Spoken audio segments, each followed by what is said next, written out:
Oui, allô? Allô? Bonjour. Bonjour. Bonjour. Bon, on n'a pas de retour, hein? Le retour des voix. Je vous entends. Ah, vous m'entendez? Ah, ok, ok. Moi, je vous entends faiblement. Je ne sais pas si Goss peut augmenter le retour pour qu'on puisse mieux s'entendre. Donc, je vais commencer. Je suis Ejep Loulou Tegui Loa et nous sommes à cette session de notre panel qui va se baser sur la critique littéraire et la légitimité. Donc, mesdames et messieurs amoureux du livre, bonjour et bienvenue à la deuxième édition des S'écrit l'eau, semaine du critique littéraire en ligne. Nous avons aujourd'hui choisi de réfléchir ensemble autour d'un thème fondamental, mais un thème crucial qui fait que on se demande où est-ce que la critique va dans nos univers littéraires. Donc le thème c'est critique littéraire et légitimité.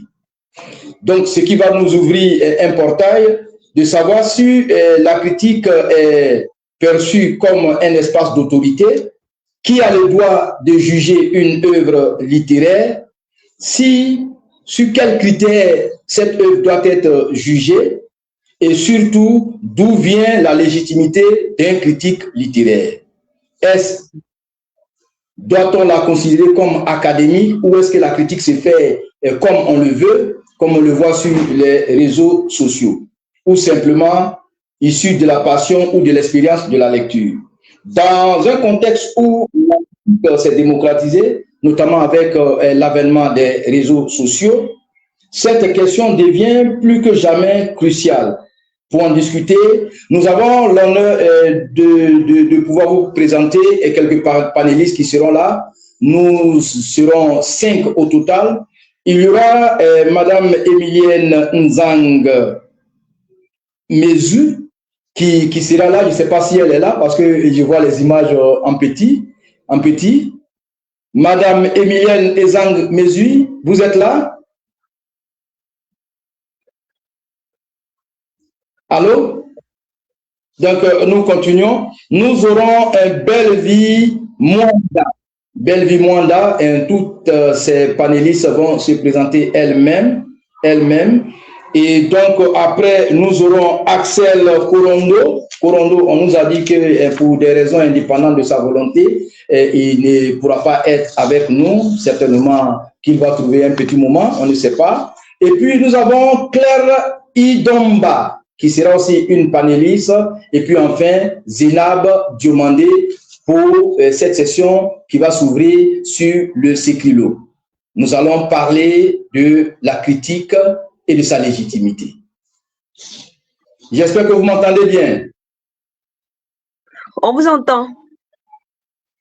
Voilà, je ne sais pas pourquoi je vous entends faiblement, je vous entends très faiblement.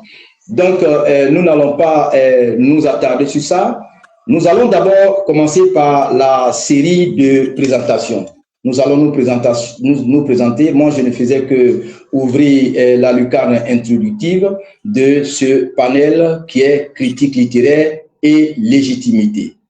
Donc, nous sommes combien? Donc, nous allons commencer sérieusement par la présentation. Je vais commencer d'abord par me présenter à nos chers panélistes. Je suis Jacques Louloutegui Loa, écrivain, éditeur, critique de mode et d'art, journaliste, animateur, professeur de littérature. Je suis auteur d'une dizaine d'ouvrages, fondateur des éditions Clé des Silas avec Madame Françoise Poirier de Normandie, qui est la directrice générale, et puis d'autres actionnaires qui travaillent pour la promotion du livre en Afrique et surtout en Côte d'Ivoire. Je suis aussi ambassadeur du livre Univers académique 2025-2026, prix AEC pour la promotion du livre en 2022. Voici là ma présentation. Donc, nous allons maintenant aller à la présentation de Madame Emilienne Nzang. Madame Emilienne? Madame Emilienne?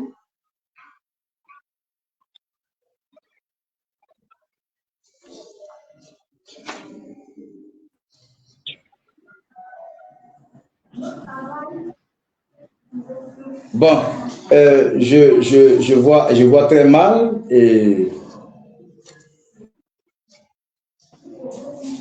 bon, nous allons commencer la présentation par notre panéliste du haut à droite. La panéliste du haut à droite.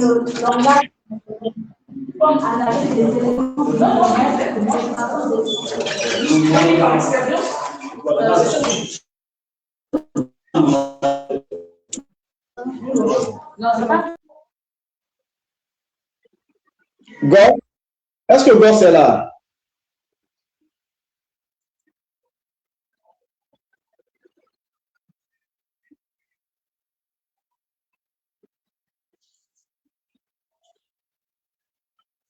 Est-ce que Gosse est là?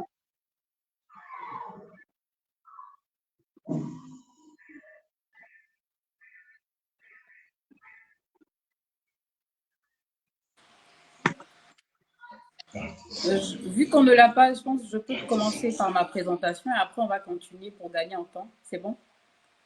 Oui. D'accord, donc allons-y. Bien le bonjour à tous, j'espère que vous allez très bien.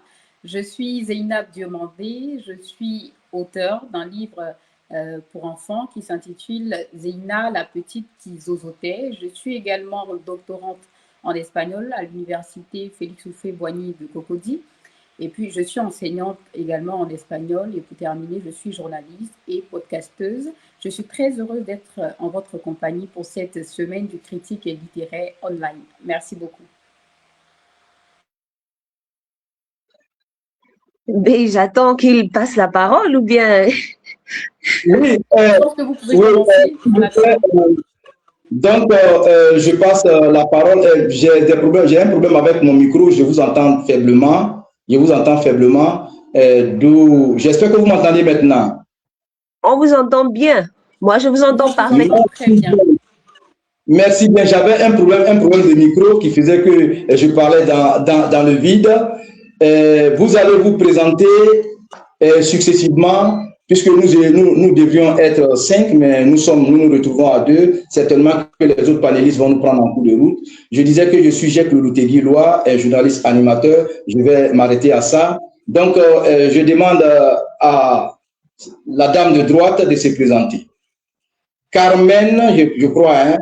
Je crois.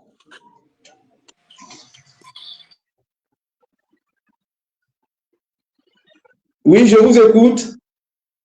La dame de droite. Droite. Oui, sérieusement, bon, présentez-vous comme ça, je vais mettre un nom sur chaque visage. Je vais commencer. Je m'étais présentée à l'instant, vous n'étiez pas là. Donc, je disais que je suis Zeynab Diomandé, je viens de la Côte d'Ivoire. Je suis auteure d'un livre de jeunesse pour enfants, bien entendu. Le titre est Zeina, la petite qui zozotait, qui traite donc des moqueries en milieu scolaire. Je suis également doctorante en espagnol et je suis aussi, comme je l'ai dit tout à l'heure, journaliste et puis podcasteuse. Donc, je suis très heureuse d'être avec vous pour cette semaine du critique littéraire online. Merci beaucoup. Merci bien, Zénab Diomandé. C'est maintenant que je mets un nom sur le visage. Merci d'être présent à ce panel. Et puis, nous allons à la dame de droite. Alors, bonjour. Je suis Claire Idomba, enseignant-chercheur à l'université, où j'enseigne la critique littéraire, les théories des genres. Bon, j'en passe un peu. Je suis coordinatrice générale du FILIGA, Festival du livre et des arts gabonais. Je ne sais pas quoi ajouter. Je suis enseignant et je suis auteur de plusieurs articles déjà toujours sur la critique, où je fais un peu des critiques sur les textes littéraires. Et j'ai un prix littéraire, prix de la recherche, premier prix littéraire de la recherche, organisé par l'OIF, ici au Gabon. Voilà, c'est ce que je veux dire. C'est ma deuxième participation. J'ai été à la première édition du Sacrilo. Et du Sacrilo, je suis encore à la deuxième. Et c'est encore un honneur pour moi d'être là. Voilà. Merci, docteur Claire Idomba. On va dire docteur, on ne va pas prendre le côté doctorant. Moi, quand je suis en face des docteurs ou des doctorants, je préfère les appeler docteurs pour aller rapidement. Donc, merci Claire Idomba, docteur. Et puis aussi, merci à Zénab Diomandé, doctorant aussi, mais docteur. Donc, nous sommes ici pour un panel qui va s'articuler autour de la critique littéraire et sa légitimité. Donc, le thème est critique littéraire et légitimité. Nous savons que la critique littéraire est devenue quelque chose de fastidieux. Et souvent même, ça crée la discorde entre les auteurs ivoiriens, même si chez nous encore les auteurs gabonais, camerounais, et ceux qui sont appelés à critiquer leurs ouvrages. Quelquefois, on a tendance à dire qu'il y a du clientélisme, qu'on juge par rapport aux clients, par rapport à l'amitié qui lie les auteurs aux critiques littéraires. Et donc, ça nous donne l'opportunité de pouvoir informer et de pouvoir enseigner ou de donner des informations à ceux qui sont connectés. Merci à vous, amis du livre, d'être connectés avec nous pour pouvoir participer à cette deuxième édition sur la critique littéraire des œuvres. Donc, notre panel va s'articuler autour de 5 axes majeurs. Il s'agit de définir la critique et sa légitimité. Nous aurons 15 minutes pour cela. Et puis, nous allons avoir le deuxième axe qui sera la légitimité académique contre la légitimité populaire. 20 minutes pour pouvoir en parler. Le troisième axe sera la critique, pouvoir et subjectivité. Donc, nous allons arriver au quatrième axe, critique et responsabilité. Puis, cinquième axe, les perspectives d'une critique nouvelle ou s'il faut continuer dans cette façon de voir la critique en Afrique. Je vous disais que nous devions être 5 pour ce café, pour ce panel. Nous nous retrouvons à 2, nous attendons. Il devait avoir Emilienne Nzang-Mesui, doctorante en littérature gabonaise, enseignante vacataire à l'ENAM, l'École nationale des arts et manufactures du Gabon, dramaturge, comédienne et metteur en scène. Et puis, nous devions être avec Belvi Mwanda. Belvi Mwanda, passionnée de littérature, originaire de la République du Congo, juriste et avocate de formation. Aussi, devions-nous être avec Axel Corondo, doctorant en philosophie à l'université de Cordoba, Espagne, auteur centrafricain de plusieurs ouvrages et observateur sociopolitique. Mais pour l'heure, nous sommes avec deux docteurs. Il s'agit de Zena Diomandé et de Claire Idomba, avec qui nous allons commencer le jeu pour pouvoir informer les amoureux du livre. Donc, premier axe, nous allons tenter de définir les concepts de la critique et de la légitimité. Donc, la première question qui me vient comme ça à l'esprit pour que nous puissions poser les fondements de notre panel, c'est comment est-ce que vous définirez la critique aujourd'hui? Je commencerai par docteur Claire Idomba. La critique, j'aurais laissé tout honneur à Zénab. Elle s'est présentée la première, mais bon, ça va. Merci beaucoup pour... Alors, la critique, comment définir la critique aujourd'hui?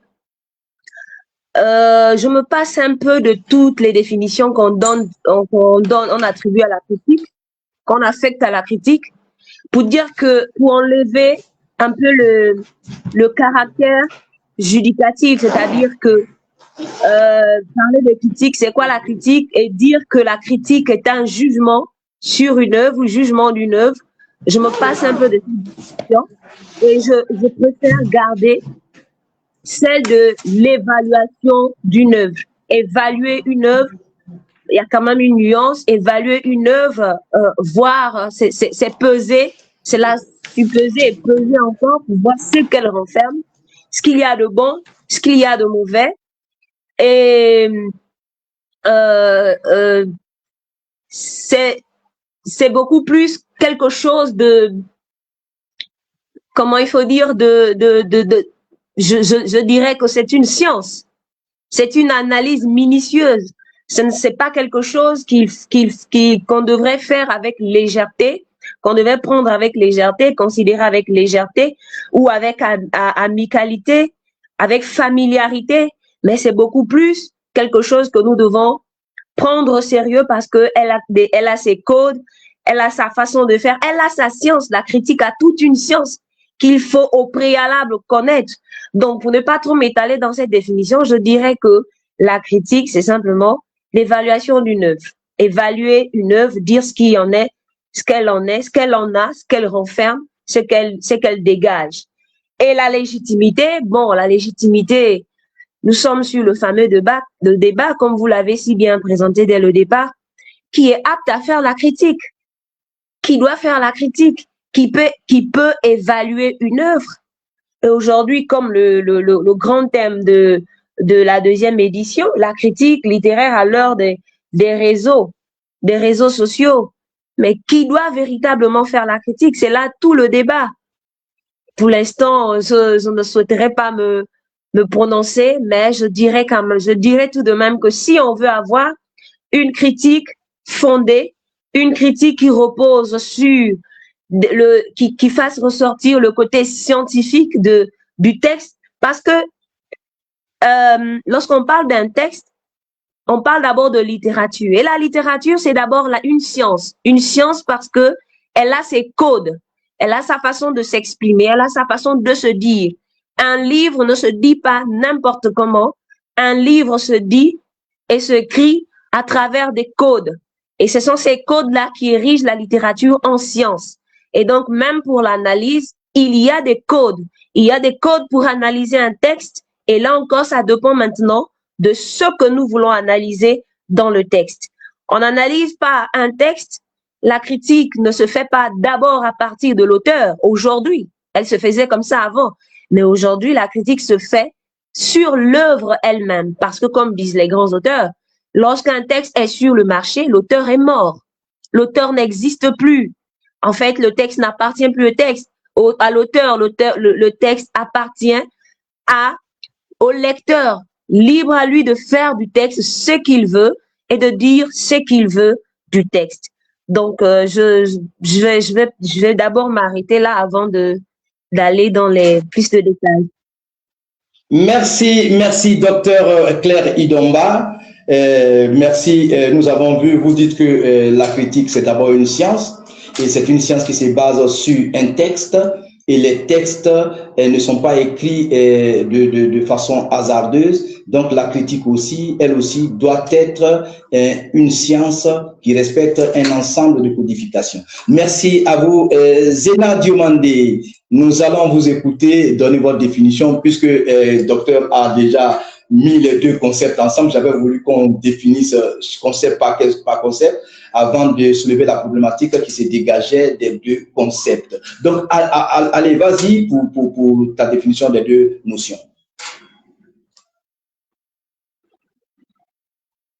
Oui, on a demandé quelle définition est-ce que vous donneriez du concept de critique littéraire, et puis qu'est-ce que le critique littéraire, et puis qu'est-ce que la légitimité.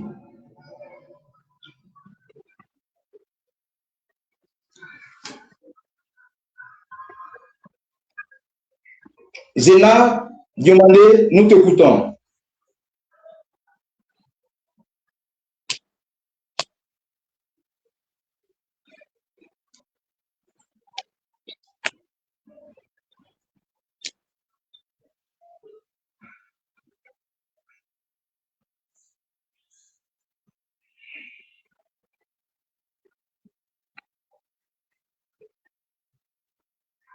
Allô, vous m'entendez?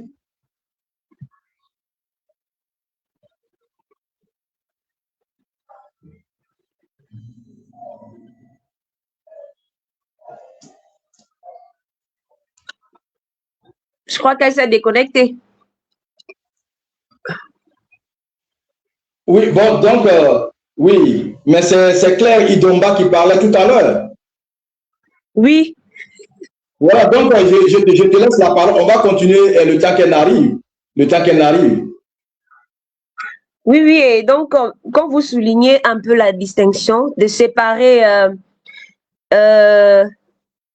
ce qu'on entend par critique et légitimité. Aujourd'hui, finalement, vous l'avez clairement présenté dans votre propos de départ. Vous avez bien établi la distinction entre ces deux éléments et vous avez vraiment abordé ce que j'ai apprécié, c'est que qui était vraiment apte, qui doit faire la critique. C'est à ce niveau qu'on parle de légitimité, qui a le droit de faire la critique sur une œuvre, qui a ce droit aujourd'hui.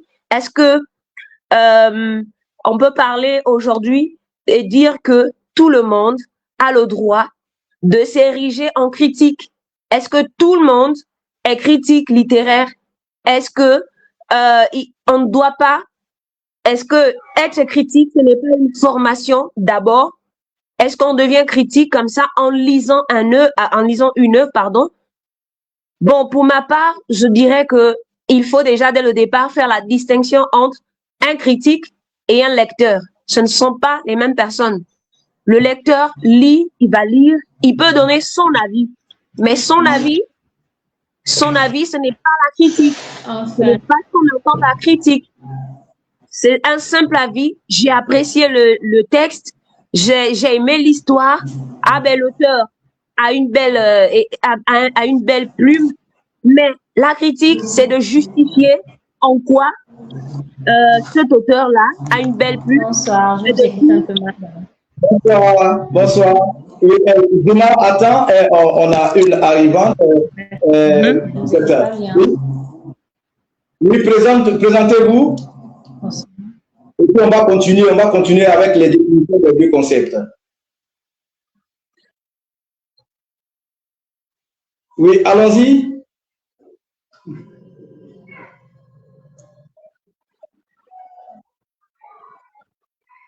Bon, nous allons continuer avant de revenir à notre panéliste qui vient d'arriver. Oui, Zena, continue ton analyse. Non, c'est pas Zénab. C'est clair, c'est pas Zénab. Je crois que Zénab a quelques petits soucis de connexion. Oui, moi aussi, comme je porte des lunettes, j'ai l'impression que vous avez changé de position. Ma berlue m'a fait voir. Oui, docteur Claire Idomba. Oui, tu continuais en attendant que Zénab n'arrive. Elle était là tout à l'heure, mais elle doit avoir un problème de connexion. Oui. Voilà, donc je disais que au sujet de la légitimité, il faut déjà distinguer ce qui se fait et celui qui fait.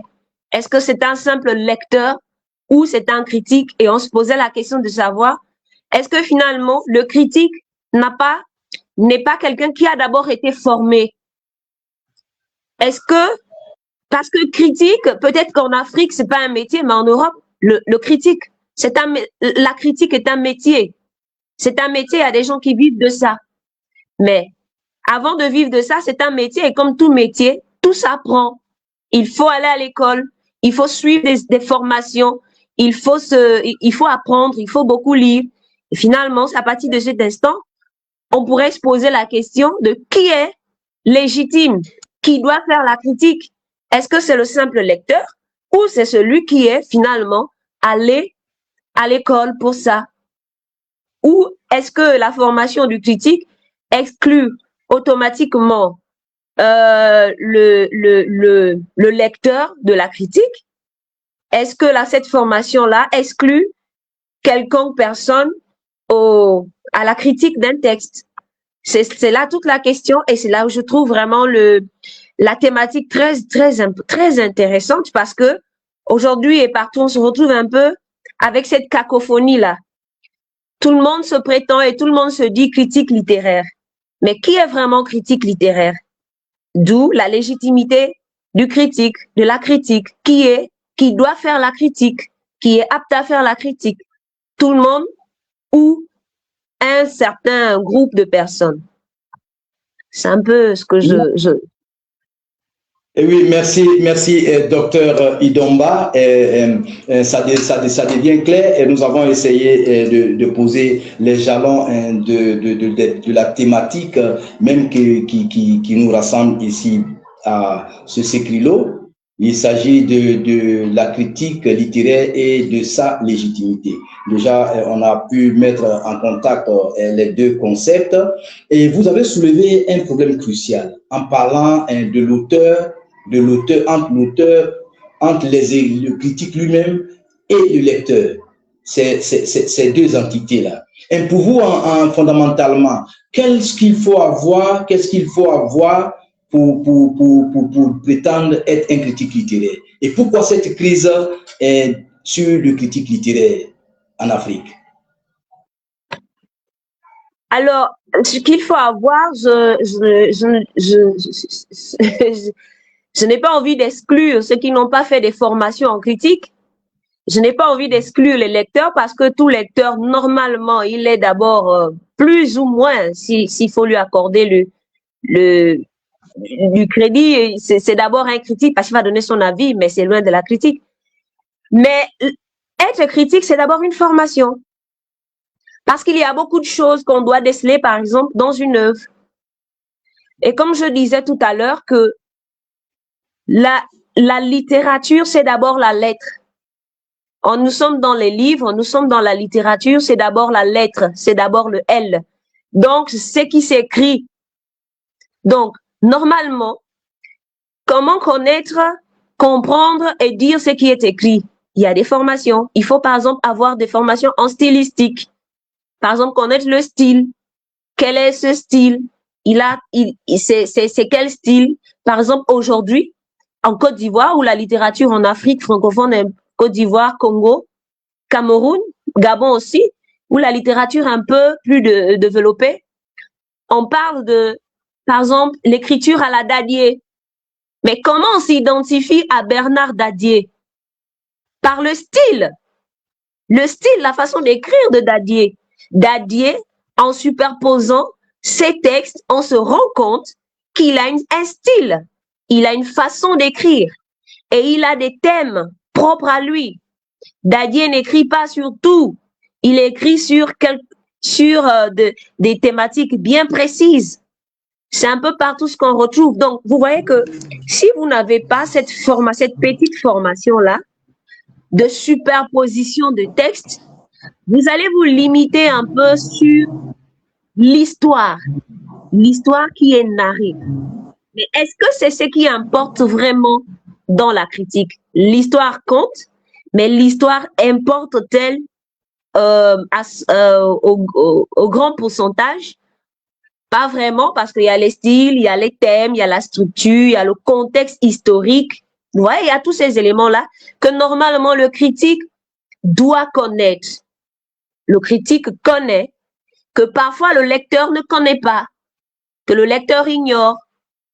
Donc, vous voyez que, comme je le disais dès le départ, si on devrait définir la notion de critique, on devrait mettre à côté l'esprit de jugement, mais plutôt plus parler d'évaluation, évaluer une œuvre, la supposer. Donc, je vais m'arrêter là parce que les autres sont déjà en ligne aussi. Oui, merci bien, docteur Idomba. Zena, elle est partie encore. Le problème de réseau est persistant. Le problème de réseau est persistant. Zena était tout à l'heure connectée. Et donc, nous allons continuer. Je vais essayer de summariser, de faire un résumé de ce que le docteur vient de dire. Et le docteur nous dit que la critique est un travail scientifique qui respecte une certaine codification.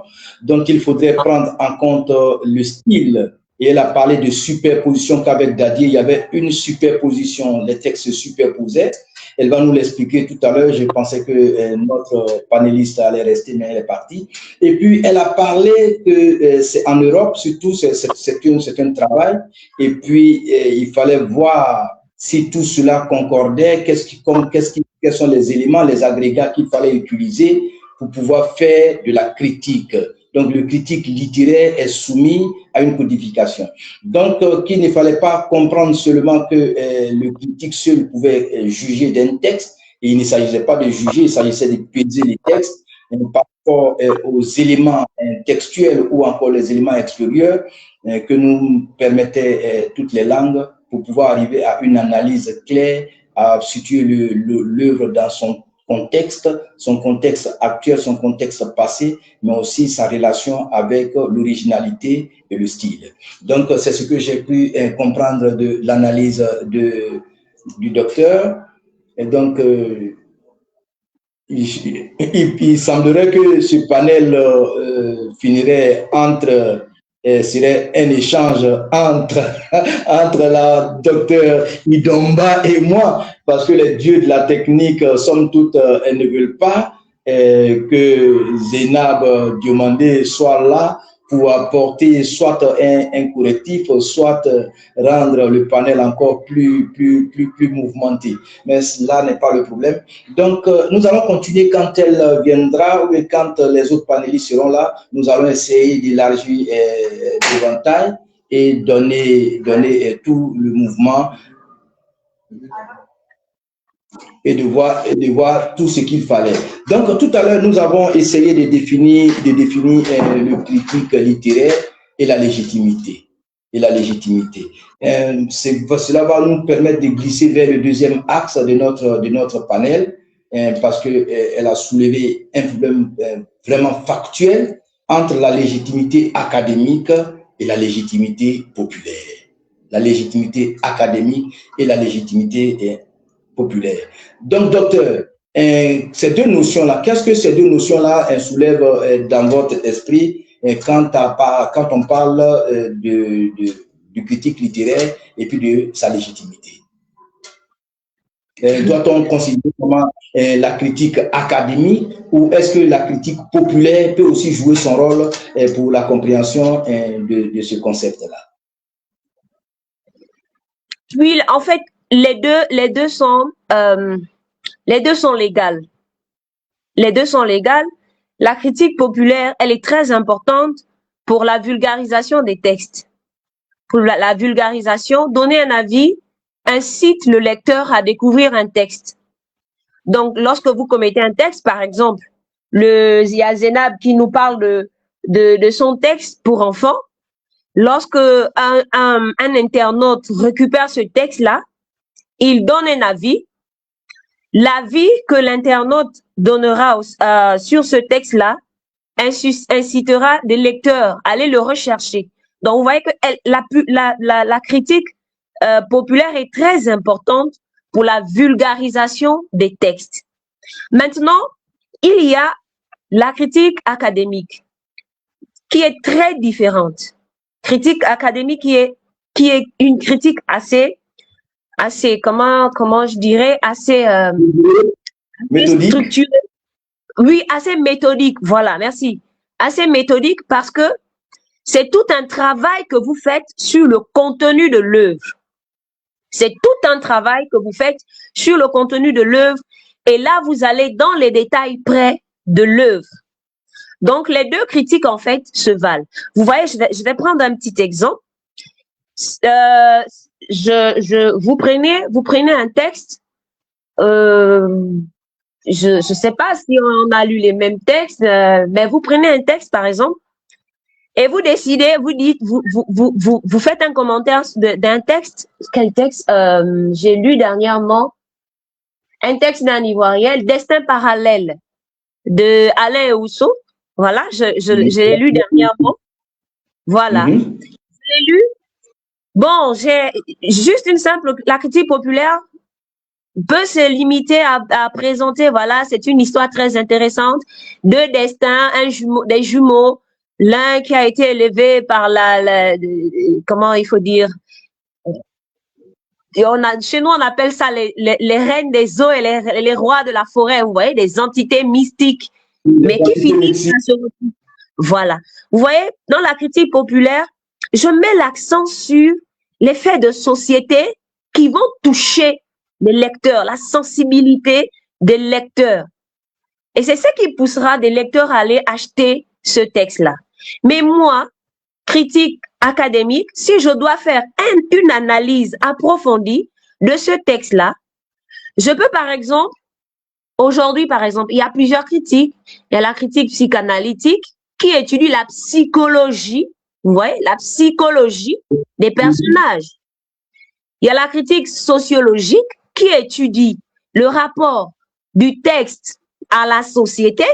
Il y a aujourd'hui même la critique mathématique qui étudie le rapport de la littérature à la mathématique. Donc, vous voyez que si moi, je dois faire la critique mathématique, une critique littéraire, donc ce sont des questions sur lesquelles je suis en train de travailler en ce moment, il va falloir être enseigné. Il va falloir avoir la méthode. Ce n'est pas un lecteur qui viendra nous faire des parallèles, des symétriques de trouver les points de convergence entre la littérature et les mathématiques. Vous voyez? Donc, c'est un peu ça. La critique académique, elle est un peu beaucoup plus analytique. Elle analyse le texte en profondeur. Elle n'est pas comme la critique populaire qui se limite, oui, cet auteur, je l'aime bien, il écrit bien, il aborde les questions de société. Si la critique populaire dit, cet auteur, je l'aime parce qu'il aborde les faits de société actuels, sans trop développer, la critique académique, elle est obligée d'aller en profondeur, analyser ces faits de société et trouver la correspondance, parce que la littérature, c'est d'abord une fiction. Donc, trouver les correspondances entre ce qui est dit dans le texte et ce qui est dans la société réelle. Vous voyez un peu, c'est toute la différence entre la critique populaire et la critique académique. Mais les deux critiques sont très importantes pour l'évolution de l'écriture, l'évolution de l'œuvre. Donc, c'est un peu... Oui. Merci, docteur Idomba, parce que vous avez soulevé quelque chose que moi, à mon sens, qui vous parlez d'égalité. Mais d'où vient-il que le critique académique se croit supérieur aux critiques populaires, Non, loin de ça. Pas du tout. Les deux critiques se valent. Les deux critiques sont très importantes.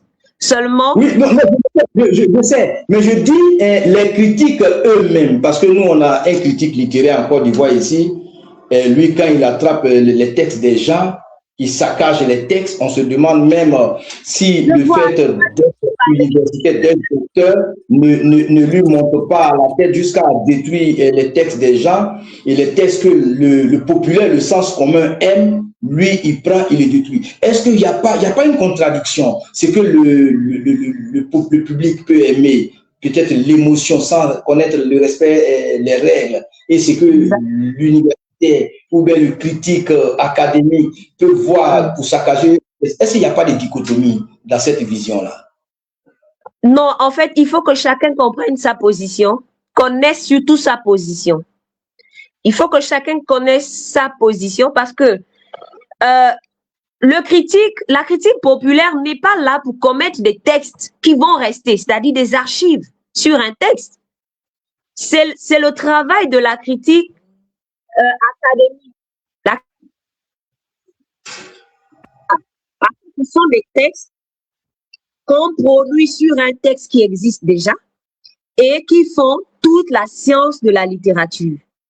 Donc, moi, je ne m'érige pas en ceux qui pensent que je ne partage pas le point de vue. Et il y en a, je vous le dis, il y en a. Les universitaires pensent généralement que ils sont supérieurs. Ceux qui font la critique académique pensent généralement qu'ils sont les seuls qui doivent faire la critique. Mais non. Il y a la critique universitaire, il y a la critique journalistique, il y a la critique des écrivains. Les écrivains eux-mêmes aussi font des critiques sur les textes des autres. Donc, chacun a son positionnement. Chacun a sa position, mais toutes les critiques œuvrent pour l'avancement du livre, pour l'harmonie de la littérature. Donc, je ne partage pas parce qu'aujourd'hui, je vous assure, chez nous, par exemple, les gens en Côte d'Ivoire, j'ai été en Côte d'Ivoire, les gens lisent, hein. Les gens achètent les livres, hein.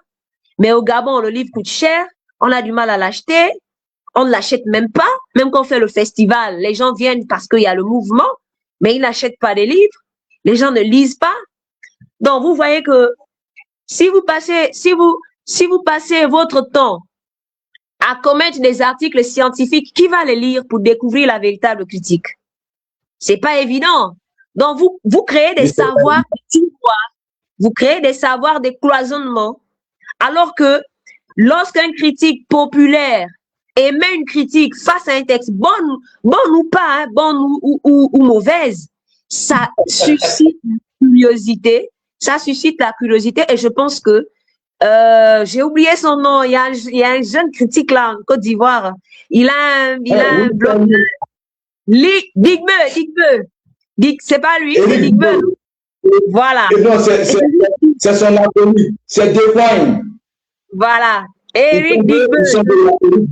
Et puis il y a Dequine, docteur Dequine. Oui, les deux. Je les suis, j'observe un peu ce qu'ils font. Mais pour moi, il n'y a pas de supériorité. L'une, c'est un travail à la chaîne pour la promotion du livre. Les journalistes font leurs critiques à leur niveau. Les blogueurs font leurs critiques à leur niveau. Les écrivains font la critique à leur niveau. Et tous les amoureux du livre font leur critique à leur niveau. Et les critiques universitaires font leur travail. Ils ont chacun à son couloir, mais tous se joignent à la fin.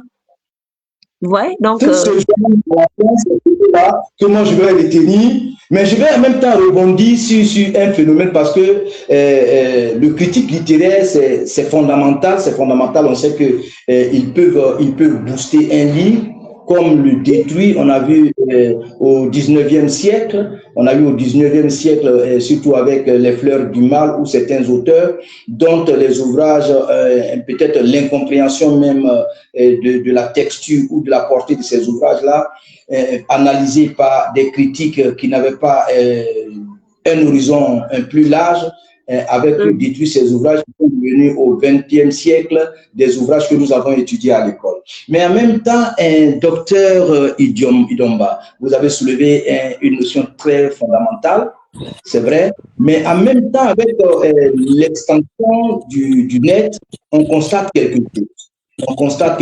Est-ce qu'on peut concevoir, mais moi je veux une réponse, est-ce qu'on peut concevoir que les critiques qui se font sur les réseaux sociaux sont des critiques vraiment à est-ce que ce sont des critiques à part entière? Ces critiques que nous avons sur les réseaux sociaux, certainement,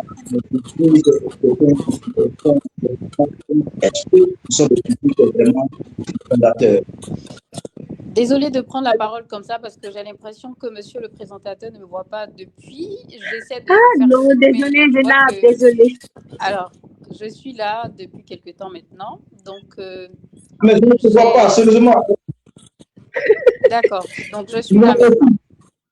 Non, voilà, où tu te trouvais, je vois que ma photo est là-bas. Et puis, il y a un espace où il se voit, John, je ne te voyais pas. Vraiment, mille excuses, docteur Zéna. Donc, on va te laisser. Et je sais que tu nous as quand même écouté un peu. Hein. Voilà, nous parlions de la définition, nous avons fini de définir. Et donc, la docteure Clarisse Idomba était en train de parler de la légitimité. Et dans cette légitimité, nous avons une double lucarne. La lucarne de la légitimité académique est opposée à la légitimité populaire. La docteure nous dit que les deux types de critiques se complètent. L'autre joue un rôle d'archive pour les auteurs qui passent, et l'autre vient pour booster les auteurs pour qu'on puisse les acheter. Ces critiques contribuent d'une façon ou d'une autre à agrandir le monde littéraire et même à agrandir les écrivains eux-mêmes. Donc, nous vous laissons, peut-être que vous avez quelque chose à dire sur ce rapport entre académicité littéraire légitime et puis légitimité populaire. Docteur Zéna, on vous écoute. Donc, bien avant de commencer sur la question que vous m'avez posée, je vais repartir sur la première question de départ qui était justement la définition de la critique littéraire et également de la légitimité. Donc, pour ma part, la critique littéraire, c'est un acte de médiation entre le livre et le lecteur. Et quant à la légitimité, c'est le fait d'être reconnu comme ayant droit. Maintenant, est-ce que tout le monde peut être critique littéraire? Non. Tout simplement parce que être critique littéraire, c'est un métier. Voilà, il y a certains qui ont été formés pour et d'autres personnes qui n'ont pas été formées pour ça. Mais est-ce que tout le monde peut critiquer un livre? Oui, je pense que oui. Et ça revient maintenant à votre question de la différence entre la légitimité populaire et la légitimité académique. Donc, la légitimité, je vais m'appuyer plus sur la légitimité populaire. Je pense qu'on néglige beaucoup la légitimité populaire, alors qu'elle apporte également un plus. C'est-à-dire qu'aujourd'hui, avec les réseaux sociaux, je pense que c'était également ce sur quoi vous devriez aller tout à l'heure. Donc, avec les réseaux sociaux, aujourd'hui, on a beaucoup d'avantages. Pour ma part, j'estime que les réseaux sociaux sont aussi un avantage. Récemment, en Côte d'Ivoire, il y a une influenceuse littéraire qui a sorti un livre, je crois, Chanté Siloué, et le livre, on a vu déjà la communication qu'il y a eu autour du livre, de la manière dont le livre a été communiqué au public. Et vous savez, déjà, le fait de voir qu'il y a eu également des, comme on appelle des influenceurs littéraires également qui aient participé à l'événement, ça a contribué à la promotion du livre. Et c'est quelque chose qu'on néglige de plus en plus en se basant seulement sur la légitimité académique, bien que pour ma part, elle est mais vraiment, elle est légitime dans son rôle. Et comme vous avez dit tout à l'heure également, grâce à ça, on a des archives pour pouvoir justement voir la portée du livre et tout ce qui en suit. Donc, la légitimité populaire, c'est important parce que ça permet également à d'autres personnes de lire le livre, de faire vendre le livre, que ce soit des blogueurs littéraires qui puissent critiquer ou qui n'ont pas parlé du livre, que ce soit également des académiciens. Je pense que chacun a son rôle à jouer. Il ne faut pas mélanger ou sinon accorder cette légitimité à une seule catégorie de personnes. Voilà ce que j'avais à dire. Merci, vous avez bien fait d'être là, Zéna Diomandé. Les dames ont lu ce que Dieu veut, lu ce que femme veut, Dieu veut. Vous êtes, je ne sais pas ce que vous avez mangé, mais vous êtes en train de sortir des choses qui me plaisent. Mais moi, je vais toujours rebondir sur les réponses que vous donnez. Parce que Zéna, tu as fait sortir deux concepts clés. Influenceur littéraire et puis blogueur littéraire. Voilà deux concepts. Et dans quelle mesure parce que moi, je suis critique littéraire. La critique littéraire fait que lorsque je vois d'autres concepts qui entrent en ligne de compte, ça, je bouge un peu. Est-ce que vous pouvez nous expliquer en quoi ces blogueurs, ces influenceurs-là deviennent des critiques littéraires? D'abord, Zéna. Qui font partie de la légitimité populaire, bien entendu, parce qu'il ne faut pas mélanger, parce qu'un critique littéraire ou un influenceur n'est pas forcément un critique littéraire, ça veut dire qu'il n'a pas forcément été formé pour, bien qu'il puisse lui-même avoir la possibilité également d'essayer de lire des essais sur la critique littéraire et tout. Donc, on va préciser, on va mettre chacun dans son panier. Donc, d'où vient le terme blogueur littéraire et influenceur littéraire? Déjà aujourd'hui, nous sommes à l'ère du numérique, nous sommes à l'ère des réseaux sociaux. Et vous savez qu'aujourd'hui, les réseaux sociaux ont un grand impact que ce soit sur la jeunesse et principalement pour ma part qui suis en Côte d'Ivoire, je sais à quel point les réseaux sociaux ont un impact également sur le contenu que je vais lire. Donc aujourd'hui, avec les blogueurs littéraires qu'on a sur les réseaux sociaux, ils permettent de vous donner quel type de livre qu'il faut lire, de vous faire des recommandations. Et aujourd'hui, et cela également crée des clubs littéraires. Ces clubs littéraires-là sont vulgarisés également sur les réseaux sociaux. Ça veut dire que si on a un influenceur littéraire qui est présent justement sur les réseaux sociaux, à travers ce qu'il va recommander à son club de lecture, ça peut permettre également au livre d'être bien vu, à d'autres personnes de pouvoir le lire. Donc, il va faire la promotion de ce livre-là dans son club littéraire. Il va également, pour le blogueur littéraire, il va écrire sur le livre. Donc, j'ai fini de lire le livre L'aventure ambiguë de Cheikh Hamidou Kane et je veux également faire en sorte que d'autres personnes puissent lire le livre. Donc, il va écrire sur le livre, bien sûr, que ce soit ce qu'il a aimé, ce qu'il n'a pas aimé, parce qu'il ne faut pas oublier aussi que lui, c'est la légitimité populaire, je reste bien ici. Donc, il va parler de ce qu'il a aimé, ce qu'il n'a pas aimé. Et je peux vous assurer que ça aide également d'autres personnes à vouloir lire. Parce que moi, récemment, déjà, j'ai fait juste des recommandations sur sur plusieurs livres que j'avais lus parce que je participais à un challenge. Et je vous assure qu'un an plus tard, j'ai un ami qui m'a contacté pour me dire que le livre que tu as recommandé, là, vraiment, je te remercie. Et même, il m'a proposé, est-ce que tu veux que je t'achète, parce qu'il est aux États-Unis, est-ce que tu veux que je t'achète un livre des États-Unis juste pour te remercier pour la recommandation que tu as eu à faire?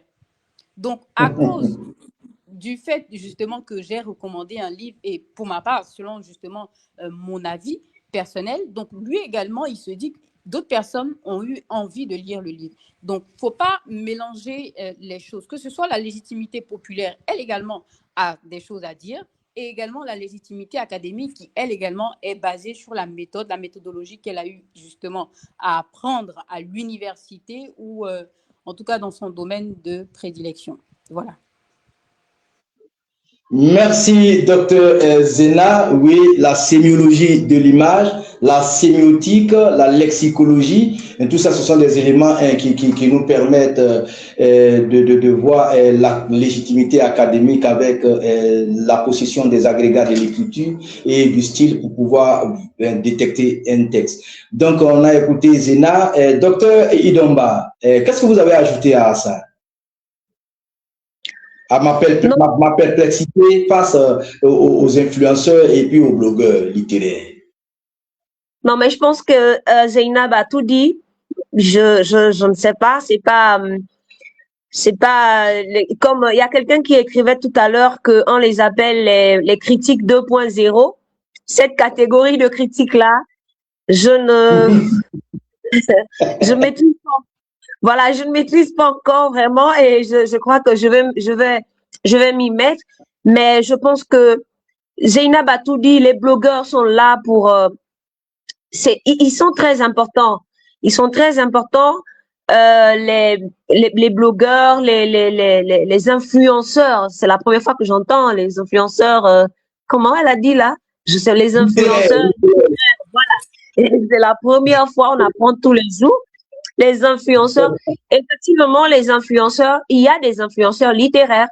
Par exemple, au Gabon, ici, on a l'Orchidée, je ne sais pas si vous la connaissez.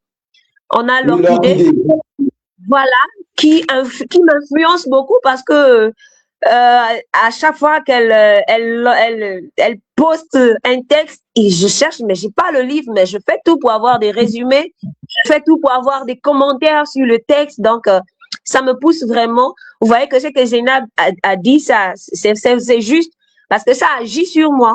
Ça me pousse à chercher le livre. Ça me pousse ça me donne envie de lire ce texte-là. Donc, je crois qu'elle a tout dit. Elle a tout dit. Merci aux dames, merci docteur Claire Idomba, merci docteur Zénab Diomandé. On apprend toujours parce que avec la démocratisation des réseaux sociaux, il faut savoir que tous les métiers sont bousculés et il faut que la génération actuelle vraiment se mette au pas. Donc vous me permettez, vous nous approchez en même temps du troisième axe de notre intervention, c'était la critique, pouvoir et subjectivité. Ma question, elle est simple. Elle est simple. Est-ce que la critique littéraire et le travail du critique littéraire, est-ce que c'est basé sur la subjectivité ou l'objectivité? Est-ce que la subjectivité, l'émotion ne peut pas prendre le pas sur ce qu'on appelle l'objectivité, la méthode, la scientificité qu'on peut apporter dans l'art de critiquer un texte littéraire? Donc, docteur Idomba, allons-y.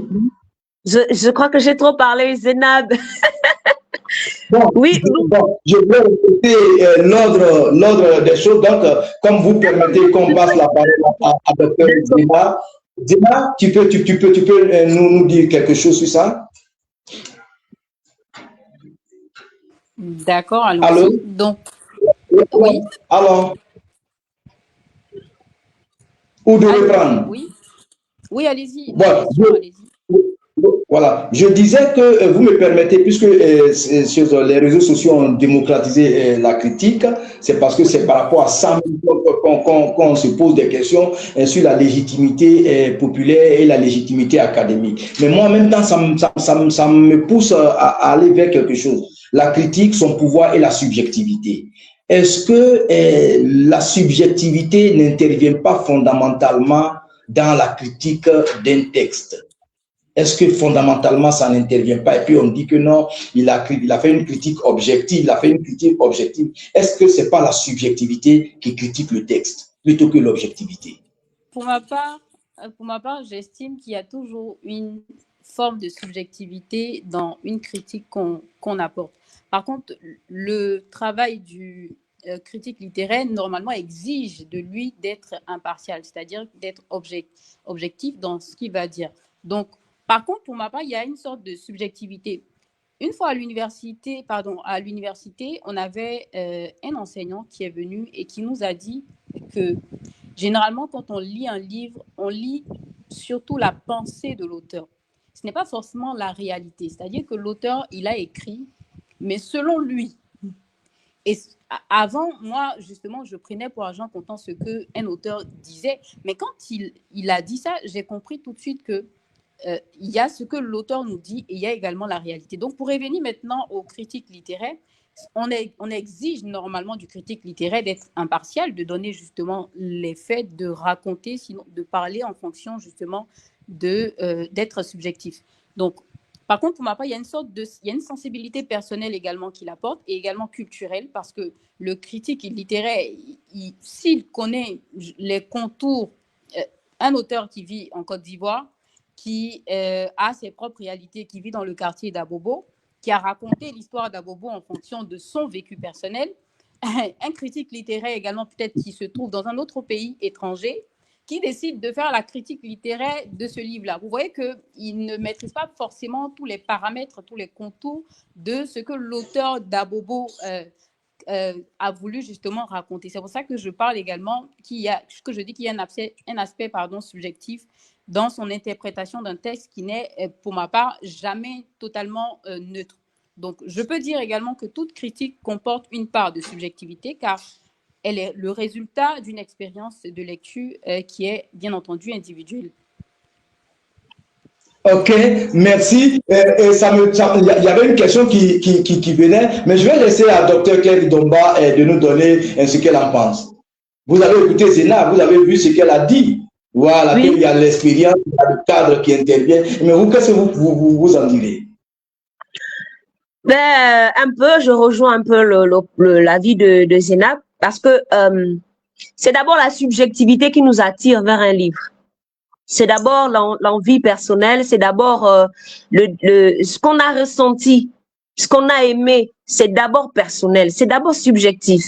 Maintenant, après, ça devient objectif parce qu'à partir du moment où, puisqu'on a érigé la littérature et la critique en sciences, il faut démontrer, il faut justifier. C'est à partir de cet instant que votre subjectivité devient objective. Et lorsque vous commencez à démontrer quelque chose, en fait, vous mettez de côté votre subjectivité. La chose devient objective. Donc, mais la subjectivité, elle est très importante. Et c'est ce qu'on retrouve beaucoup plus dans la critique populaire. La subjectivité, c'est ce que le lecteur a ressenti.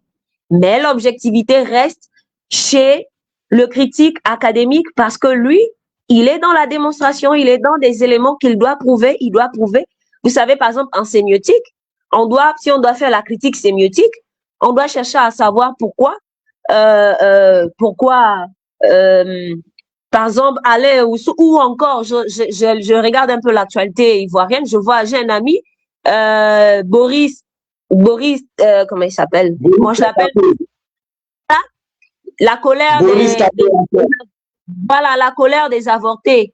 Vous savez, par exemple, que, là, il a plein de textes comme ça, juste la première de couverture. Si on doit faire une analyse sémiotique de ce texte, de la couverture, de l'image, on va se demander, mais pourquoi certains, subjectivement, ils diront que ce n'est pas une image assez attrayante, ce n'est pas une image assez parlante, mais objectivement, parce qu'il y a tout un discours derrière cette image-là, vous trouverez du sens. Vous trouverez du sens et vous verrez que cette image-là, elle résume en quelque sorte le texte. Vous voyez que là, vous n'êtes plus dans le contexte de donner un simple avis. Bon, j'ai aimé l'image, j'ai pas aimé. C'est aujourd'hui avec les auteurs, par exemple, qui nous fatiguent avec les premières de couverture de l'IA, c'est tout un problème. Vous voyez? Donc, derrière, parce que l'IA, bon, je vais pas rentrer là-bas. Nous allons rester dans notre.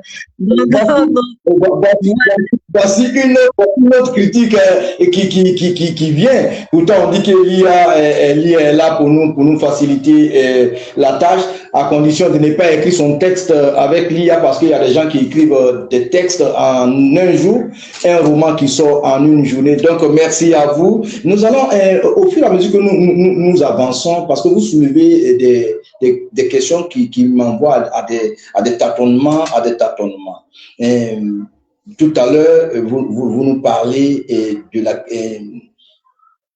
qu'il ne fallait pas, qu'il y avait forcément une forte dose de subjectivité. Est-ce à dire que la critique, pour ne pas que cette subjectivité-là puisse intervenir, par exemple, on parlait d'Abobo, est-ce que le critique ne doit pas faire des recherches sur les espaces et temps qu'un auteur peut développer dans son livre pour mieux comprendre l'âme de son texte, l'âme du texte de l'auteur? Est-ce que le critique ne doit pas faire des recherches pour comprendre et pour être à même de mieux expliquer la contextualité d'un texte? Zéna Diomandé, tu as la parole. Docteur Zéna? Zéna? Oui, je suis là, oui. Voilà, moi je vous pose cette question. Est-ce qu'il ne faudrait pas que les critiques, en lisant des textes, ceux qui ne comprennent pas, qu'ils aillent faire des recherches pour pouvoir comprendre dans quel contexte, pour connaître le cadre spatio-temporel? Je suis totalement d'accord, c'est ce qui est normal, hein. Je suis totalement d'accord. Mais ce que je veux mettre ici en évidence dans mes propos, ce que j'ai dit, c'était justement en fonction du lieu où tu te trouves. C'est-à-dire que un auteur qui se trouve, un critique littéraire qui se trouve, pour ma part, à l'étranger, qui est en Espagne, n'aura pas décrit de la même manière qu'un critique littéraire qui se retrouve en Côte d'Ivoire. Vous voyez, parce que celui qui se trouve en Côte d'Ivoire, justement, il est dans les réalités, il sait tout ce qui se passe en fait. Vous voyez, il peut même il sait ce qui se passe, par exemple, à Bobo, comment est-ce que les gens y vivent et tout, alors que le critique littéraire qui se retrouve en Espagne, il va seulement peut-être se baser sur ce qu'on lui a dit et également sur les recherches qu'il a eu à faire sur Internet. Peut-être qu'il n'a jamais voyagé en Côte d'Ivoire, vous voyez. Et donc, pour ma part, je suis d'accord que, bien entendu, c'est ce qu'exige son métier, de faire des recherches au préalable avant de faire cette critique littéraire. Mais il y a ce truc qu'on n'aura pas totalement ce qu'on a si on a un auteur de la Côte d'Ivoire, quelqu'un qui connaît les réalités. Et vous savez, c'est un peu comme si vous me donnez, on parle de littérature, on a la littérature africaine et on a également la littérature européenne.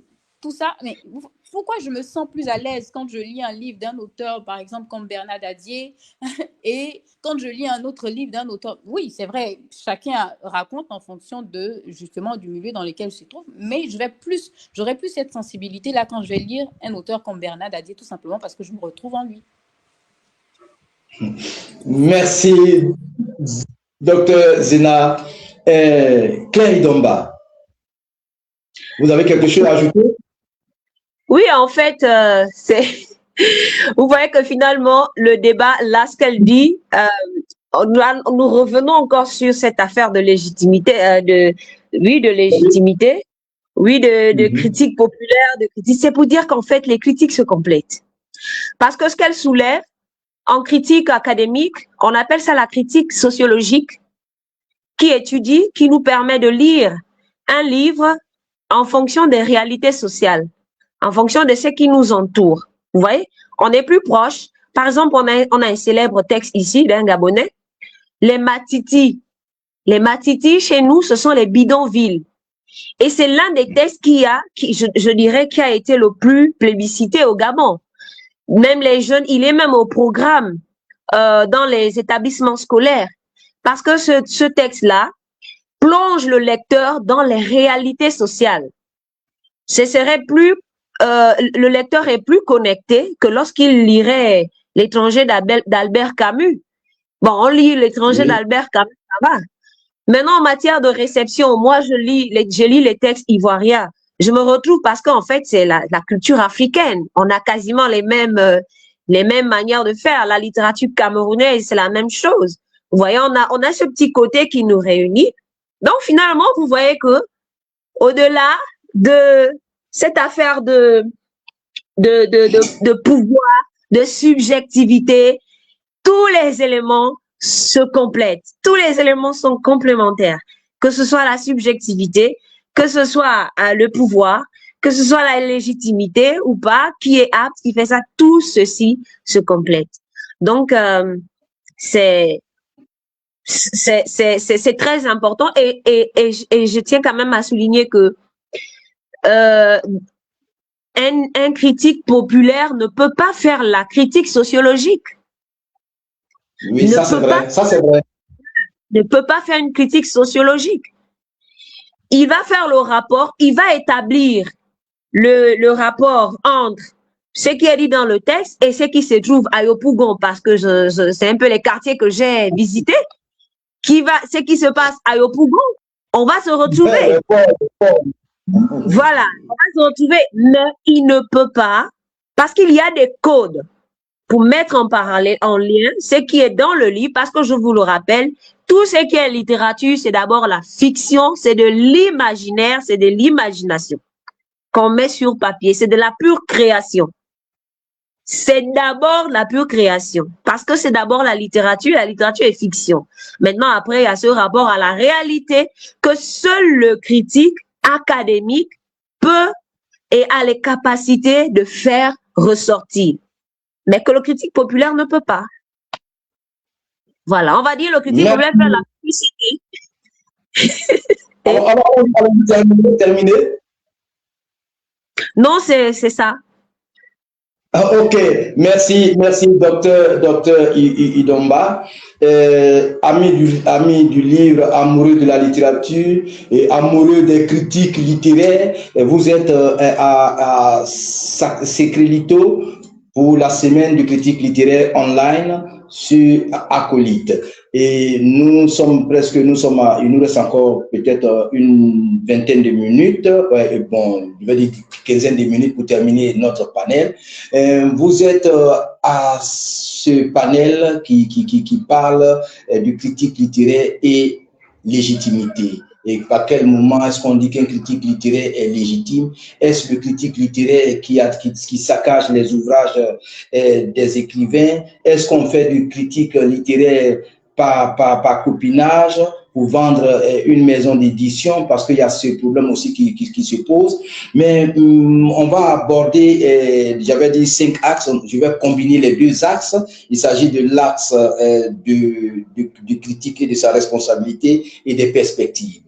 Donc, je vais commencer, je vais toujours aller là, cette fois-ci, c'est Dr Claire Idomba qui va commencer. Moi, je veux savoir, quelle est la responsabilité d'un critique littéraire face à un texte qui meurt?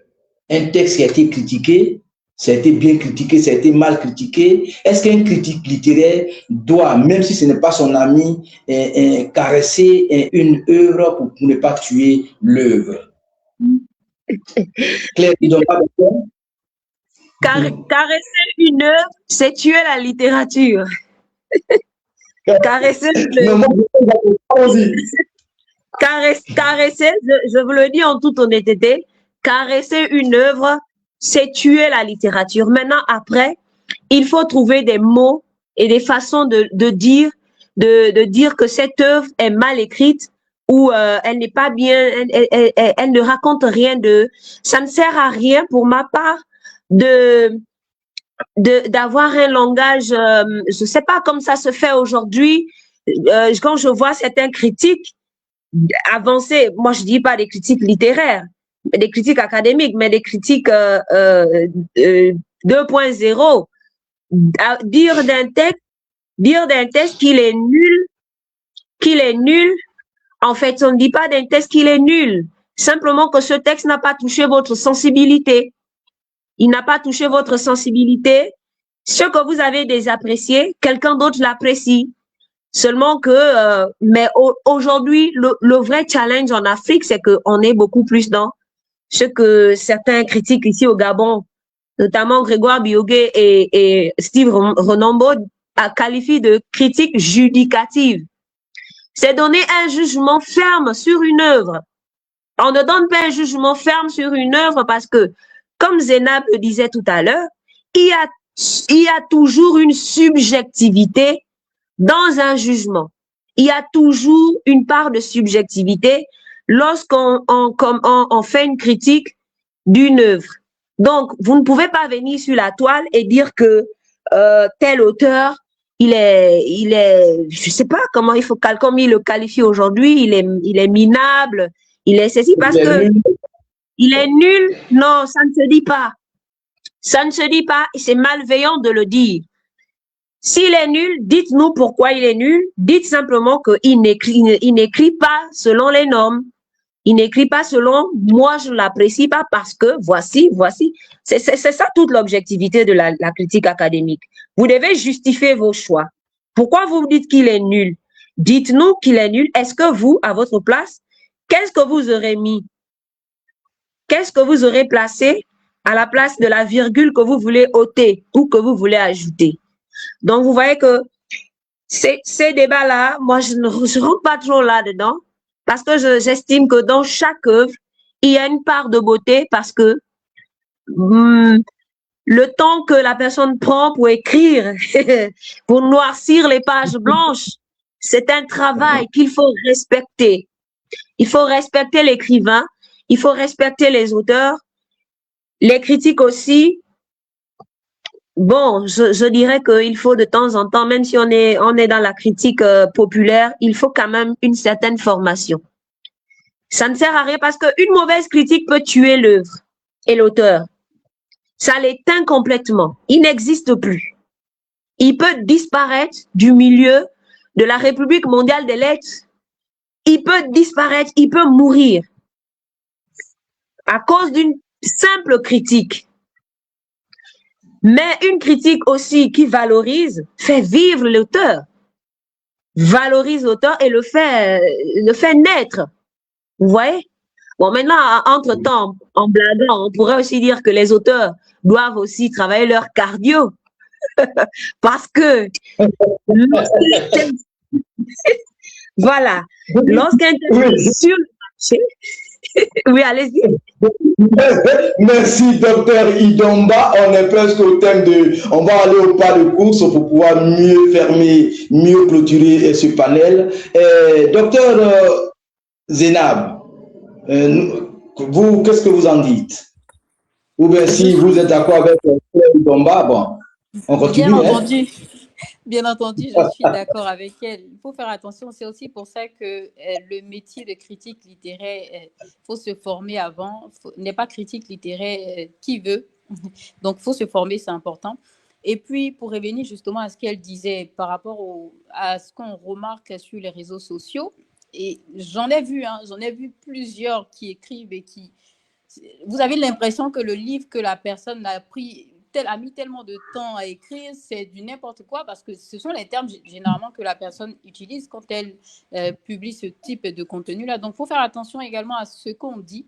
Et pour revenir à ce que vous disiez tout à l'heure ou à ce que disait le docteur, oui, en tant qu'auteur aussi, il faut pouvoir accepter les critiques, hein, parce que les critiques également font partie c'est un processus en fait, c'est-à-dire qu'on te critique, comment est-ce que tu vas faire également toi aussi pour améliorer certaines choses. Par contre, la personne qui critique doit aussi faire attention.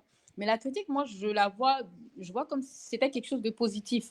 C'est quelque chose de positif dans le sens où peut-être que j'ai manqué à certaines choses justement dans mon livre et quand j'écoute certaines personnes qui sont peut-être plus expérimentées, même pas forcément plus expérimentées que moi, ça peut être l'œil d'un lecteur qui me dira « Ah oui, il y a ça ». Donc pour moi, je pense que c'est aussi une autre manière pour les prochains livres qui vont sortir, pouvoir s'améliorer également. Et tout ça, c'est pouvoir faire profiter la littérature africaine parce que si on ne se corrige pas, si on n'apprend pas, comment est-ce qu'on fait en sorte que la littérature africaine soit celle qu'on a envie justement qu'elle soit?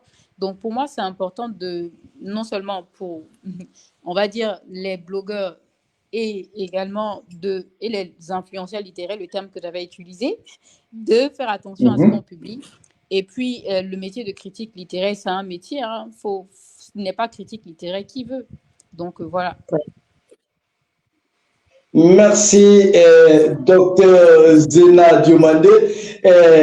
Docteur Idomba a dit qu'il faut avoir le cardio. Si tu es écrivain, il faut avoir le cardio parce que les gens ne vont pas s'amuser avec les textes.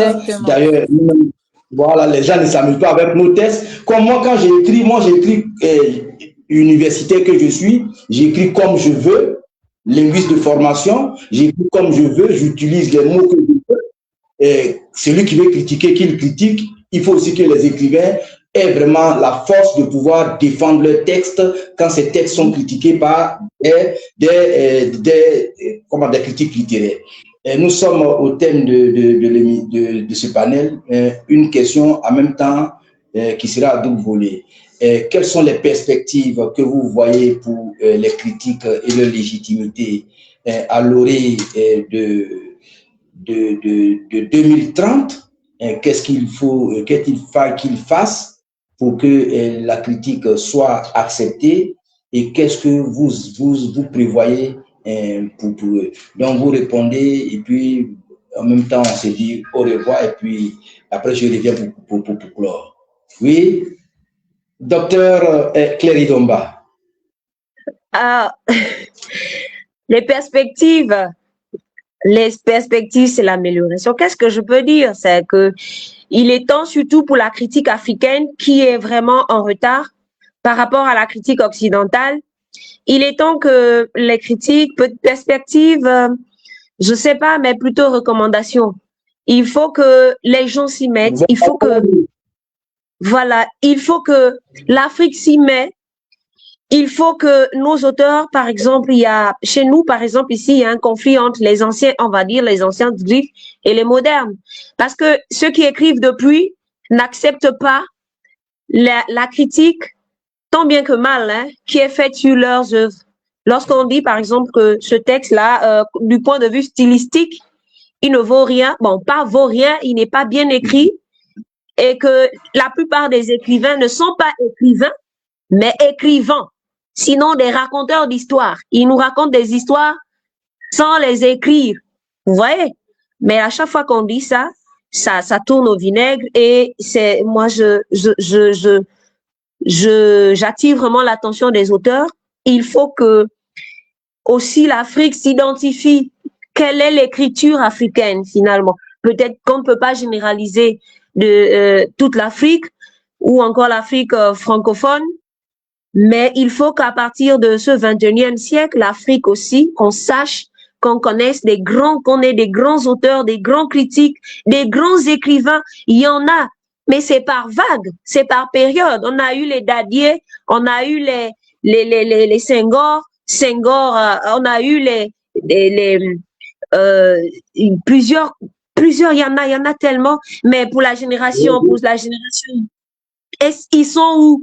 Pire encore, je vais chuter par là avec cette erreur, je dirais erreur, sinon bêtise, de l'IA. C'est compliqué. Aujourd'hui, c'est compliqué. Ça, c'est encore un autre débat. C'est compliqué. Comment? Parce qu'aujourd'hui, les écrivains ne veulent plus écrire. C'est la machine qui écrit. Alors, les quelques qui essayent d'écrire par eux-mêmes, comment les rehausser? Il faut vraiment que on voit. Donc, je salue le travail, par exemple, d'acolytes, ceux qui font un grand travail sur la critique, et je souhaite vraiment que ce travail ne s'arrête pas parce que c'est des émissions, des organisations pareilles, il n'y en a pas beaucoup en Afrique parce que les gens ne s'intéressent pas et puis les gens ne sont pas prêts à financer ces activités-là. Donc, excusez-moi, permettez-moi, par exemple, il y a une question. Est-ce que la situation géographique limite-t-elle la critique? Non. Nous, par exemple, en littérature, moi, je suis en lettres modernes, on étudie les littératures de tous bords. Moi, je suis comparatiste. Voilà. On étudie on étudie la littérature de tous bords. Dans la littérature camerounaise, je la connais pas vraiment, mais j'ai des bribes. J'ai des textes camerounais. Je travaille sur la littérature camerounaise, la littérature congolaise, la littérature ivoirienne, qui est mon dada en ce moment parce que je veux comprendre beaucoup de choses. Je travaille beaucoup sur ça actuellement, la littérature. Donc, vous voyez que j'ai des articles sur des textes ivoiriens qui ont été publiés, et même des articles mathématiques, des lectures mathématiques des textes ivoiriens et camerounais. Vous voyez que je peux faire une triangularisation de ces trois pays-là pour voir est-ce qu'il y a les similitudes dans cette littérature. Est-ce que ce qu'on retrouve au Gabon, on le retrouve en Côte d'Ivoire, on le retrouve au Cameroun. Vous voyez un peu toutes ces choses-là. Donc, la frontière géographique, les espaces géographiques n'ont ne sont pas vous brisez les frontières littéraires. Il n'y a pas de frontières littéraires. Merci beaucoup. Voilà. Merci, docteur Claire Idomba. Zéna, demandez, nous t'écoutons tes recommandations et puis ton mot de fin. C'est que docteur Idomba n'a pas terminé. Allons-y. D'accord. Donc, autant le docteur a dit, il faut se faire former, autant la formation pour les écrivains comme pour les critiques littéraires, mais aussi je vais aller plus loin. Pour ma part, d'accord, la formation c'est important. Je pense aussi que l'auteur doit évoluer en fonction de son temps. C'est-à-dire que ce soit l'auteur ou encore le critique littéraire.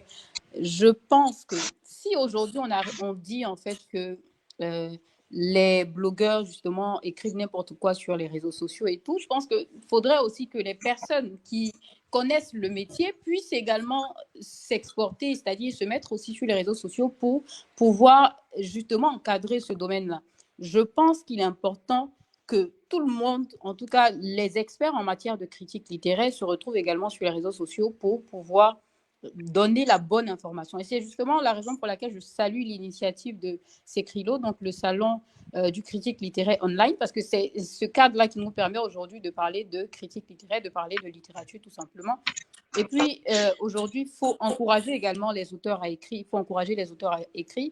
Les critiques littéraires devraient également être formés dans le métier, donc il faut encourager pour que plus il y a du contenu, plus la littérature africaine en bénéficie et plus on a également la naissance de nouveaux auteurs, parce que c'est vrai qu'on a des auteurs qu'on a connus qui aujourd'hui continuent de verser nos lectures, mais il faut aussi avoir la naissance de nouveaux auteurs, il faut encourager les auteurs, donc c'est la bienvenue aussi avec les prix littéraires auxquels on assiste. Donc pour ma part, je pense qu'il faut aussi mettre le numérique au cœur, parce que s'il n'y avait pas eu aujourd'hui le numérique, vous et moi, on ne serait pas en train de discuter, on ne serait pas en train de faire cette semaine du critique littéraire.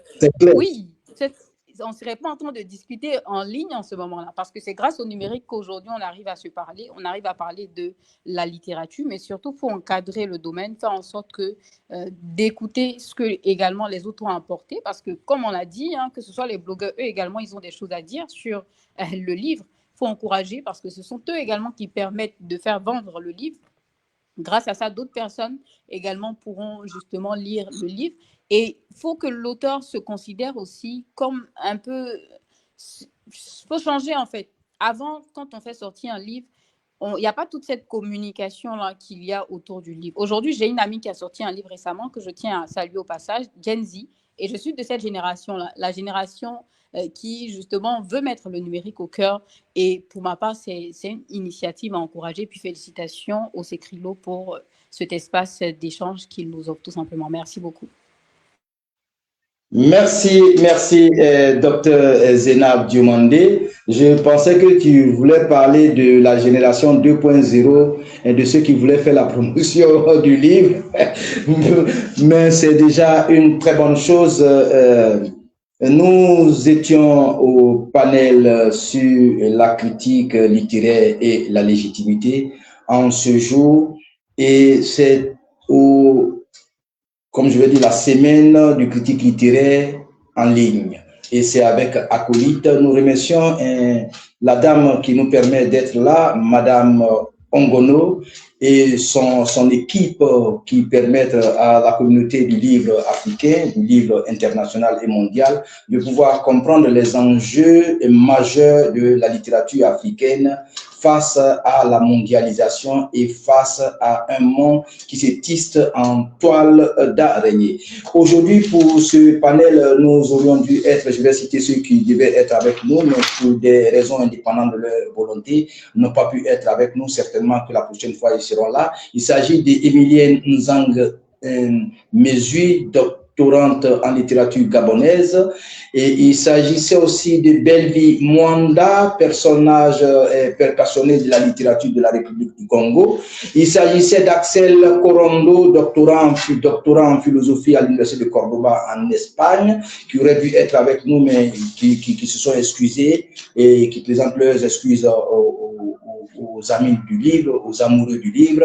Et puis nous étions en compagnie de Claire Idiomba, enseignante-chercheur à l'université Omar Bongo du Gabon, spécialisée en critique littéraire, théorie des genres, sémiotique et littérature coloniale. Ses travaux actuels portent sur les mathématiques appliquées à la littérature. Elle est auteure de plusieurs publications scientifiques, et aussi de Zena Diomandé, doctorante en espagnol à l'université Félix Houphouët-Boigny de Cocody, professeur d'espagnol, journaliste et auteur d'un livre de jeunesse, Zena, la petite qui zozotait, qui aborde la moquerie, qui aborde les moqueries en milieu scolaire et l'importance de la lecture. Merci à Secrilo, merci à Acolyte, merci à vous, amis du livre, merci docteur Zena Diomandé, merci Claire Idiomba, merci Goss, et merci à vous d'avoir été en direct avec nous pour ce beau panel, pour dire que la critique littéraire est légitime, qu'elle n'est pas légitime, le débat est là, mais les docteurs vous ont donné une idée pour savoir comment il fallait critiquer, que la critique c'est un art, c'est un métier qu'il faut aborder, et qu'il faut que le visage ou la vision de l'Afrique change sur comment critiquer une œuvre littéraire. Moi je dis souvent, pour critiquer une œuvre, il faut saisir l'âme de l'auteur, l'âme du texte. Merci et à la prochaine. Au prochain panel sur le Secrilo.